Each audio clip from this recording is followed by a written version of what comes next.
Fala, galerinha do curso GA, beleza? Professor Afonso aqui com vocês mais uma vez para a gente hoje falar de Física B, a aula 20, propagação do calor. Como que o calor se propaga, quais são as maneiras que ele pode se propagar. Então, pega teu material, pega lá tua apostila e vamos trabalhar. Vamos ver como é que funciona esse negócio aí, como que o calor pode se propagar. Bom, a propagação do calor ela pode acontecer de três maneiras, tá? Três maneiras básicas que eu tenho, que são a condução, a convecção e a radiação, que fique aqui bem claro na tua cabeça. O termo radiação também pode ser conhecido como irradiação.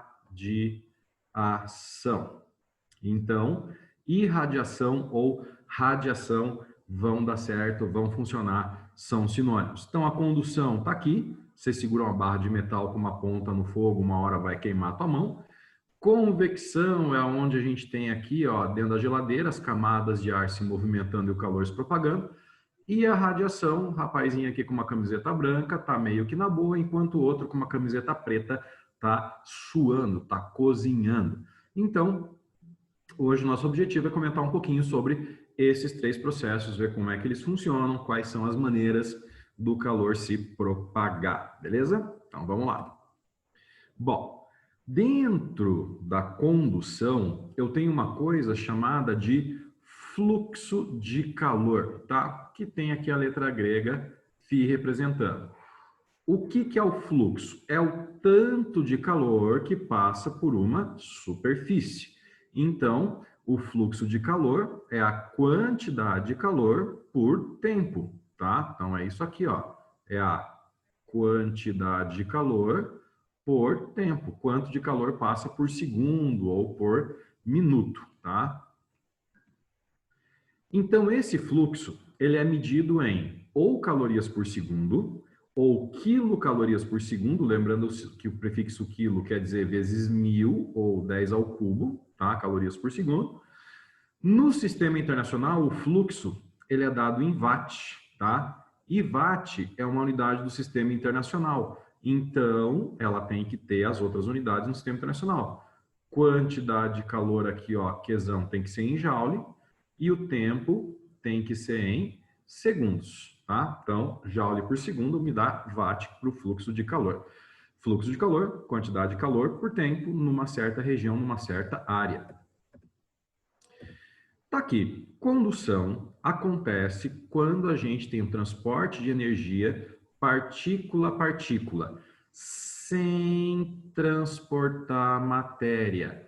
E ocorre principalmente nos metais, que são bons condutores, e eu diria também nos sólidos, tá? Os sólidos é que são muito marcados pelo processo da condução térmica. Então, tá aqui uma representação, né? Você põe aqui o sólido com a pontinha no fogo, as moléculas se agitam mais, essa agitação passa energia para as outras, que vai passando, passando, passando. As moléculas não trocam de lugar, elas só oscilam. O fluxo, a energia que se propaga, ele vai se perdendo a partir do momento que ele se propaga. Tanto que aqui no final, você pode ver, a energia é bem baixinha. A energia é quase zero, não zero, mas o calor é quase zero. Lembra que calor é o fluxo, né, de temperatura de movimento das moléculas. Exemplos de corpos que não são bons condutores, que não são bons para levar o calor, são isolantes, água, gelo, ar, lã, isopor, vidro, borracha, madeira, serragem e por aí vai, tá? Todo corpo que não conduz bem ali o calor. Dentro da condução, tá? A gente tem aqui o exemplo de isolante térmico, um iglu, que embora seja feito de gelo, ele não é muito bom para deixar o calor, né, sair de dentro do iglu, porque na verdade aqui dentro a temperatura está mais alta, o calor não pode sair, ele quer concentrar o calor aqui. Então o iglu é um bom isolante térmico. Roupas térmicas também são um bom exemplo de isolantes, né? E aqui a roupa térmica, na verdade, o exemplo melhor ou a situação melhor é porque ela é cheia de ar. É o ar que isola. Então, um cobertor bem felpudo, uma jaqueta bem felpuda, com bastante espaço entre as fibras, é um bom isolante. Por isso que quando a gente vê no inverno os passarinhos, eles ficam estufadinhos, eles ficam inchadinhos. Eles estufam as penas para deixar mais ar ali no meio e isso agir como isolante térmico, tá bom? Impedindo a condução. É o ar que faz esse processo. Então, tá ali. Serragem também é um bom isolante. Fluxo de calor na condução ou lei de Fourier. Aqui eu vou relacionar o fluxo com área do material, tá? Tamanho do material, com o tipo do material, que é a condutividade térmica, que é esse K, e com a espessura, a grossura desse corpo. Então, o que o fluxo vai determinar? Então, o fluxo vai depender do material, vai depender da área, quanto maior a área, mais fluxo, diferença de temperatura, tá? Temperatura externa, temperatura interna, tá? Não é final e inicial, é externa e interna, então a diferença das temperaturas e sobre a espessura, quanto mais grosso o material, menor é o fluxo. Tá aqui um exemplo ou 3 exemplos para vocês de condutividades térmicas dos materiais. Então, tem a do ferro, tem a da água, tem a do ar. Isso vai ser dado, você não tem que saber. O que você tem que saber é que o fluxo é proporcional à condutibilidade, área, diferença de temperatura. E inversamente proporcional à espessura. Cuidado com as unidades que elas têm que bater. Convecção térmica é um processo de propagação de calor que ocorre nos líquidos e gases. A gente pode até dizer nos fluidos, tá? Que é tudo aquilo que flui, líquidos e gases. Ela é principalmente marcada pelo fato de movimentar a matéria junto com a energia. Então, a água quente sobe, esfria, fica mais pesada, desce. Quente sobe, esfria, desce. Então, água no fogo, água quente é menos densa, sobe, mais densa, esfria, desce. Isso é uma corrente de convecção. Outro exemplo de convecção, ar-condicionado, você tem que instalar ele em cima. Por que você instala ele em cima na parede? Porque ele vai resfriar o ar fica pesado, o ar frio desce. Aí o ar aquecido vem, sobe, passa por ele, esfria, desce. Isso é uma corrente de convecção, tá? Então, ele sempre na parte superior. Na geladeira, mesma coisa. Por que a geladeira ela tem as gradezinhas no lugar de prateleira? Porque ela tem o congelador em cima, que é a temperatura mais baixa. O ar quente sobe, perde calor para o congelador, fica frio e desce. O ar fica circulando.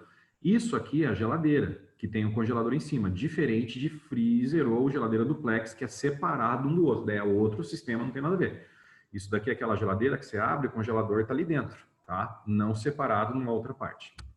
Então, geladeira também é um exemplo de convecção.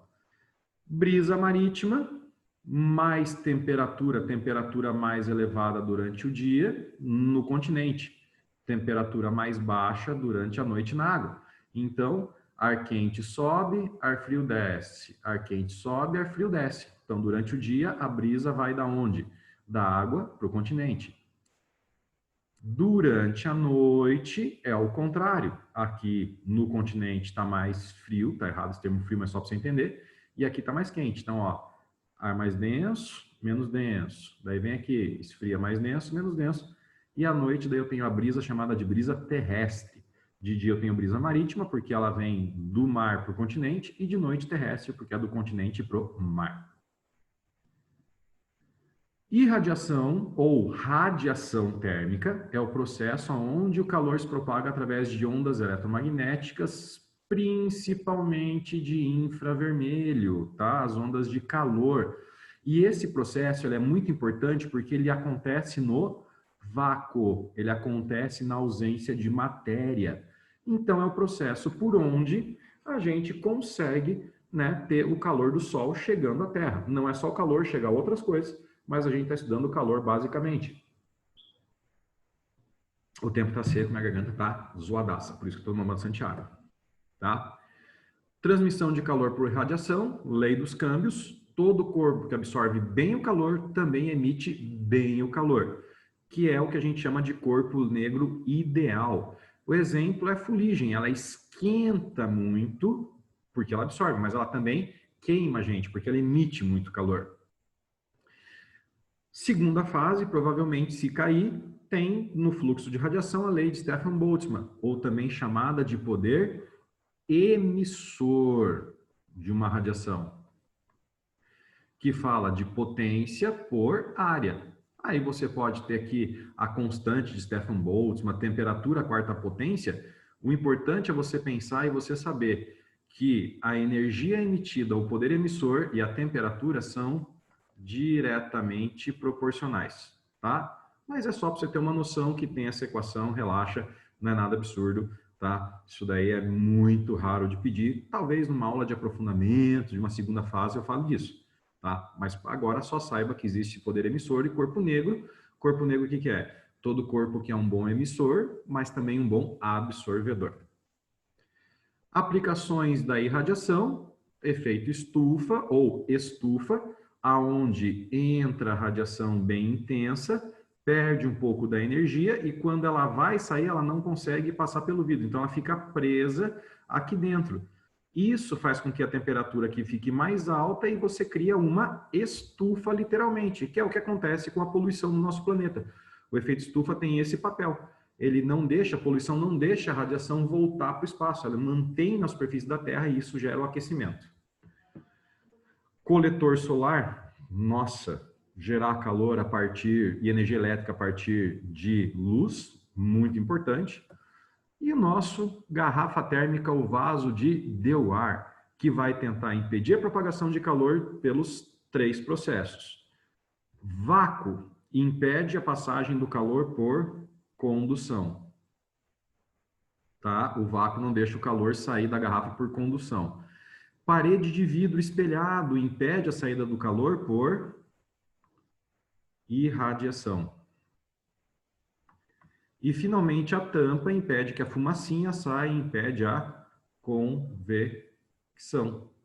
Então, a garrafa térmica impede a saída do calor pelos 3 processos. Tenta impedir. E é isso aí. Ficamos assim, crianças. Beleza? Processo de propagação do calor, bem tranquilinho. Tenta fazer os exercícios. Qualquer coisa, dá um grito nos atendimentos. Tamo junto. Daqui a pouco presencial, se tudo der certo. Se cuidem, beijo para vocês, a gente se fala. Até a próxima, povo. Valeu, fui.